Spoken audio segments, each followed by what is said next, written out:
Welcome to the T-Sling with Control IQ session.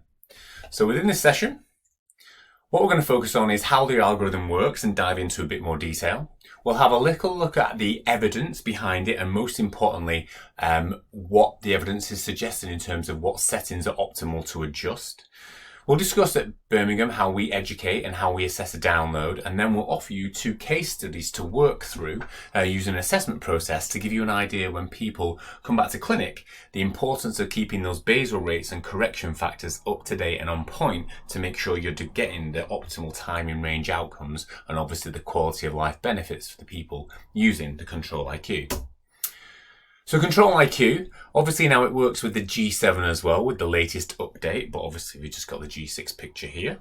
You can see you've got the insulin pump and then there's obviously a cannula that delivers the insulin. The key thing about here is you don't need a mobile phone. All you need is the pump and the sensor. So obviously if you don't want the children or person to have, or they don't want to have a phone and be tethered to a phone, then obviously this is a significant, great opportunity for them because you've got all the information just within the pump and delivered the information from the sensor. So I guess that's important to consider, and this is the only one that's currently, as of March 2024, available with the Dexcom G7. So again, that might be a consideration in terms of whether someone has a preference for the G7, especially as it has a shorter warm-up time of half an hour and improved accuracy.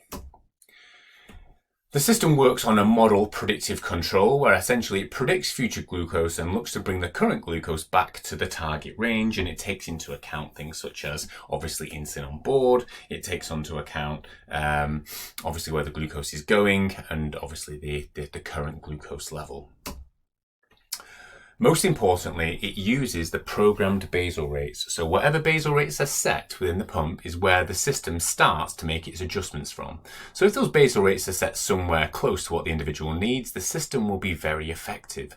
However, if the system settings are not updated regularly, you may find a very deficient starting basal rate. Therefore, the system is unable to manage high glucose levels. So it's important that we keep these basal rates up to date when people come back every 3 months or every year, depending on which service that you're in.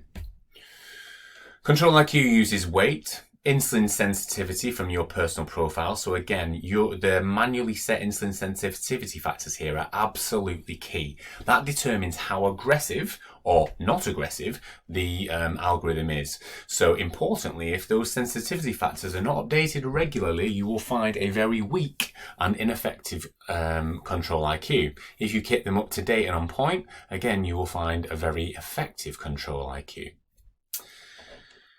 It adjusts based on the 10-minute predicted glucose level, so it thinks 10 minutes in the future, and it updates the basal rate every 5 minutes, aiming to get the glucose level between 6.3 and 8.9. So it doesn't necessarily treat to a target, it treats to a range, i.e. if the glucose level is predicted within 8.5, it will not make any further adjustments. Therefore, again, it's just important to know that because it's not actually aiming for 6.3. If it's within 6.3 and 8.9, it just continues delivering the basal that it's set at.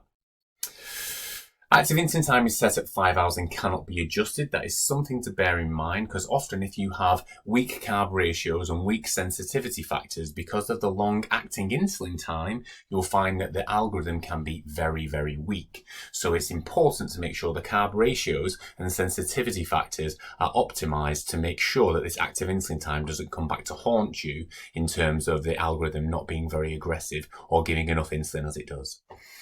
So as I will keep mentioning throughout this, the insulin sensitivity factor or correction factor is the main driver of how aggressive the algorithm is. And I'll show you some evidence shortly to suggest that the correction factor is the thing we should be optimizing for at our reviews to make sure to ensure that the algorithm is working at its absolute full potential. Now, the benefits of having manually set basal rates means that if someone has varying insulin sensitivities across the day, i.e. a young person is very sensitive to insulin overnight and resistant during the day, you can set the basal rates and sensitivity factors to manage that very, very effectively. So it's very good for people with varying insulin requirements during the day. But obviously the downside is that you have to keep that up to date. So it's just important to know that when you set out in supporting someone on a Control IQ. As you can see here, if the glucose level is between 6.3 and 8.9, it maintains the current settings, the basal rates that it's currently running at. If it's predicted to be above 8.9, it increases the basal. Above 10, it will actually throw in an auto correction of 60% of the expected amount extra needed every hour to bring it down quicker. On the flip side, if it's predicted to be below 6.3, it will slow down the basal insulin delivery. If it's predicted to be below 3.9, it will suspend the insulin delivery. So it's just important to understand where it's going and how it is getting there. So it's easier shown in pictures. So here we've got across the top, you have got the CGM readings, and you can see in green is the target between 4 and 10, orange is when it goes above 10, and red is where it goes below 4. And you can see here where the entries have been put at the meal times. You can see where obviously the physical entry has been entered into the control IQ. So you've got the glucose values across the top. Very importantly, you have carbs across the middle. This is an extremely important line because you can see whether someone is or is not entering meals and is or is not likely carbohydrate counting accurately. This person probably is, because you've got 50, 35, 77, 15, quite specific. If you had 30, 30, 30, 30 across the day, quite clearly someone is just having 3 Mars bars a day, or probably is just guessing their amounts. So it's a very useful line to be able to see what's happening.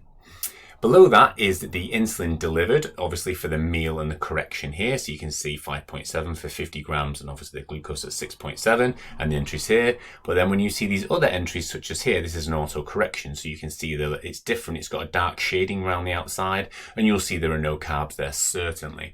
So again, it helps you differentiate when the auto corrections are going in and when the user driven entries are going in. So again, you get a lot of information about how the user is using the system and also how the system is behaving in terms of auto corrections. Now, very importantly, along the bottom here is how the basal rate is being delivered. So you can see here, this straight line is the manually set basal rates. And then you can see if extra insulin is delivered, you can see the little towers going up. So straight away for this person, you can see they're having to go way and above the usual basal insulin to try and keep it into target. So if you see this regularly, that's giving you an idea that maybe the manually set basal rate overnight is insufficient for that person if you see this regularly. And on the flip side, when you see the pinks, you can see this is where it suspended the insulin after eating here and obviously further along here. So let's just pretend that this had loads of pinks overnight. You then maybe think the basal rate might be too much overnight. So these kind of little towers tell you where the system is working very hard, and this tells you where it's suspending. Now, it's important to realize that when I showed you right at the beginning on the first presentation that people's insulin requirements vary drastically from day to day and within the day. So you should be seeing lots of these little tower periods and lots of these little short suspends, because that's what the human body would be doing with the normal insulin delivery. But obviously if you see consistent patterns from day to day with extra insulin needed overnight, that's giving you the nod that more insulin is needed overnight. If you see periods of loads, same time of the day, there's always pinks at this time, it's telling you the insulin is potentially too much at that time. So again, there's a lot of information can be gathered from the downloads with regards to how the algorithm is working, how the user is behaving, and also where the glucose levels are going. And you've obviously got your little bits here to show you where sleep mode is in full effect overnight here, where it's tightening the glucose level between 6.1 and 6.3 and not allowing the range to be up to 8.9. It shows you where you go back into manual mode for whatever reason. There could be several reasons for that. And again, you get an idea of where suspends have happened, and it tells you if there's been pump alarms. It tells you where different readings are. So the legend at the bottom, if you're unsure, you can just go and check. And again, for the day here, you can see different things such as median glucose, average glucose, number of blood glucose readings. This would be a huge red flag for me. There's no way in the world someone is eating 492 grams of carbohydrate in a day unless they're a professional athlete. So for some reason here, this is telling me that this person is probably fake carbing at certain points during the day because maybe they want more insulin, unless they can establish that they're eating 492 grams of carbohydrate. So this is a very useful thing to see to get the idea as to whether what is actually going on. So the algorithm, obviously spoken in words, is much clearer in pictures, and again, these kind of information is going to help you to determine what is going to need to be done in terms of adjustments to the basal rates and correction and carb ratio settings to optimize time in range. So in terms of specifications, we obviously know it can use the G6 or G7 pump. At the moment, it's licensed for 6 years and older. That might be changing soon with pivotal trial information. Total daily dose minimum of 10, maximum of 100 units per day, and the weight range, and obviously uses the rapid-acting insulins. Very importantly, the parameters, the personal profiles, you need to set the basal rates, carb ratios, and correction factors, and enter the total daily dose. We've already discussed how the basal and the auto corrections work, so I'm not going to go over that again. You can actually deliver an extended bolus up to 2 hours, which can be useful for high carb, high fat protein meals, which we'll discuss later on. But it does have that option which other systems don't, which can be useful for those, especially if you want to spread out that insulin. The target level, we've said where it aims to do, and again, the key thing here is when you want to make the algorithm more aggressive, it's very much dependent on the user to update basal profiles, carb ratios, and sensitivity factors to actually get that system to work as effectively as possible. And the key thing here is you can have different profiles set. So again, for people who have very, very active weekends, you can set less aggressive basal rates, correction factors, and sensitivity factors. For maybe people who go out and drink alcohol, they can have profiles with less insulin. So it does have a nice bit of individualization. But the thing is, if you've got 3 profiles, that means you need to keep 3 profiles up to date regularly. So the more profiles you have and the more settings you have, the more on top you have to be with keeping them up to date. So it is a trade-off. In terms of overrides, you can set an exercise target where it artificially increases the target level it aims for to make sure the suspends happen quicker. And again, with the most important thing with the updated version, previously you had to start and stop that exercise target. Now you can actually set it for a predefined period of time between 30 minutes and 8 hours. And again, sleep target overnight is important to put, because if you just leave and don't put a sleep target on and the glucose is running at 8.8 overnight, it will not give more insulin. If you put the sleep target on, it will aim to target you between 6.3 and 6.7, so you'll be more in target in the morning. So setting that sleep target during the sleeping hours is important. Obviously, if max insulin is reached or loss of CGM data, you will go out of the control IQ, and it's important all the information shows the longer you're in control IQ, the more time in range you get. So that's a bit of a deeper dive at some of the settings. Having a look at some of the information with regards to how effective that this control IQ is, this is sort of information from the pivotal trial information from people as young as 2 to as old as 72. And what you'll see in blue is where these algorithms really come into their own is overnight. They get the glucose level right down to target by the time you wake up. A lot more time in range overnight. More time in range during the day compared to sensor augmented pump therapy, but it's not as drastic of a difference. And that just goes to show when you've only got basal insulin and there's no activity and no food, these systems are unbelievable at getting the glucose levels nice and steady. But obviously we still know that these systems have limitations during the day. When you throw carbohydrates in there, when you throw unplanned exercise, you still need to work relatively hard to get that time in range. But overnight is where they come into their own. What is important to note here is overall you get an improvement of about 12% time in range with the control IQ, and importantly that fits whether it's young under than 6 or over 50, you roughly get the same improvement by race and ethnicity, by household income, by previous insulin delivery methods. And obviously, as we know, the lower your HbA1c, the less benefit you get. The higher the HbA1c, the more benefit you get. So again, this just harks back to the idea of previous days where insulin pump therapy may have been problematic for people who had limited self-management behaviors with diabetes. These systems are really delivering the outcomes because it automatically adjusts the insulin to support them. So again, just shows that this is very effective. And what is also important from this information is the benefits happen from the first week. It doesn't take long to get you back into that sort of 60% and above time in range. So it's important to note that these benefits start from week 1 and then they roll forward from there. But importantly for children and young people, you will always see that children and young people in the lower age groups have lower time in ranges than the older children and the adults. And that is because of sporadic activity, sporadic eating patterns that will require extra bits and bobs to manage them. And that's where Elizabeth's session later on how to manage young people is pivotal in terms of understanding what we can do to support those people. This is to me the most important bit of research is there's settings to update, there's basal rates, there's correction factors, there's carb ratios. Which is the key setting to optimize to make sure the algorithm works at its best so we get the most time in range and we don't risk time below range or variability. So what you can see here is this is for what it improves time in range, and obviously the more that user given bolus is the better. So basically people putting in carb information is important, that's what we know. But then what about basal rates, carb ratios and correction factors? So this is basal rates, this is carb ratios, this is correction factors. And you can see they all have a big improvement on time in range. But what you'll notice is when you start raking the basal rates up really high, you then risk time below range. Whereas actually in the blue with the correction factors, you have a minimal impact on time below range. And the same in terms of then an improvement in coefficient of variation, your variability, you get a big improvement with your correction factor.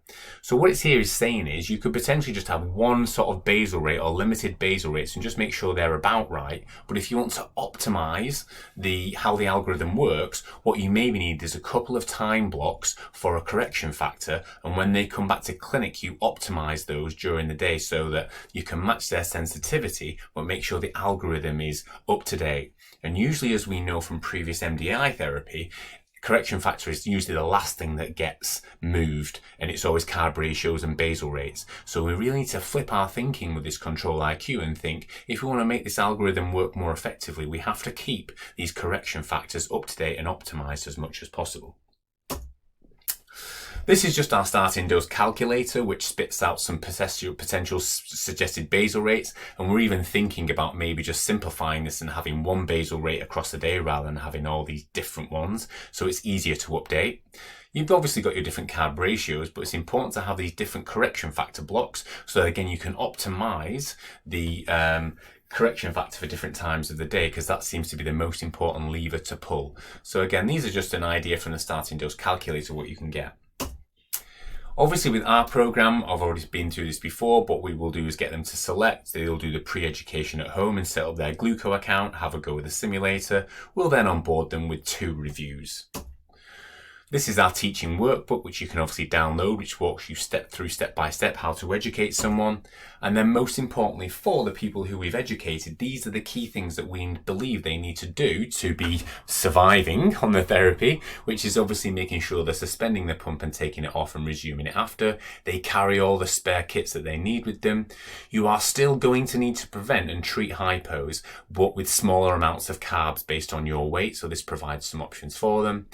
The absolute key thing of unexpected high glucose levels above 14 for more than 90 minutes to 2 hours should not be happening with these systems. And if that is the case, we should be thinking there's a problem with the cannula and changing it. And that is a big change to previous advice where we would wait for there to be ketones of 0.6 and above. We now know that these systems are delivering extra insulin. We have to be a bit faster on higher glucose levels that are prolonged.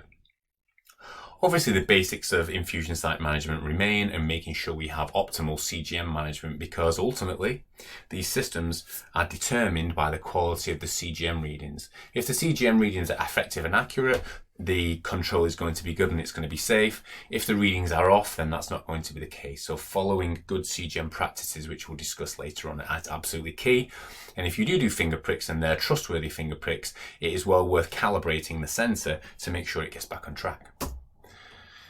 In terms of thriving, obviously we need to get them to order supplies, but the things that remain the same are pre-bolusing, etc. But certainly in terms of high fat and high protein meals, is first thing, as Francesca will tell you further on, is find out before you fiddle. Just see what happens by giving the normal insulin and then see whether the algorithm can keep up. If the algorithm can't keep up, what you do have options to do is add extra carbs in, almost fake carbs of 25%, and do an extended bolus for it, allow it to spread out over time, and then increase the extra amount of fake carbs as you go along. We'll discuss more of that later on. And then in terms of exercise, it's important to put activity mode on ideally 90 minutes before, and now with version 7.7, you can actually set it for the designated amount of time. So again, important just for people being educated. If they know how to survive, if they know how to thrive, they'll be able to get, just from the simplest information, how to optimize their therapy. So now it's time for you to put some of these learnings into practice. So you'll see just below, there are two case studies. There's a case study, and then there is a pre-filled out download assessment tool, which will have the necessary weight and insulin dose, and it will have some suggestions of what might need updating for the algorithm and what might need updated in manual mode, and a little bit of a work through. Within that, you can actually then click the video below, which actually walks through you step by step how to assess a download. But it's really important to give these two case studies a go, because you'll then start to think, oh, where is the algorithm putting extra insulin? Where maybe do we need to change the basal rate, or is it strong enough? Do we need to change the correction factor? And important to, as I will keep saying, these assessment tools are an idiot. They're an idiot because they're only giving you the information based on the average person's insulin sensitivity. So obviously you need to apply your clinical judgment on all of these, and don't just use the numbers off here, because they are literally an idiot's guide to getting somewhere within the ballpark. But remembering that you have to keep the basal rates up to date, and you have to optimize the sensitivity factor to make sure the algorithm works as best as it can. So we encourage you to take the case studies below, watch the video first on how to assess the download, take the case study, use the AID tool and the Survive and Thrive guides, and present to yourself or your colleagues. Are you happy with their time below range? Does something need doing? Are you happy with their time in range? Does that need to be looked at? Focus on the time of day where the main changes might be needed. Think about, do insulin adjustments need to be made, but also are there behavioural adjustments? And think about the Survive and Thrive questions. Are they bolusing 15 minutes before? Are they accurately carb counting? Are they fake carbing? Etc, etc. And then think about what settings you might want to discuss with the person about adjusting for the automated mode, and then to update things in manual mode. So that's up to you to do those case studies and put the learning into practice.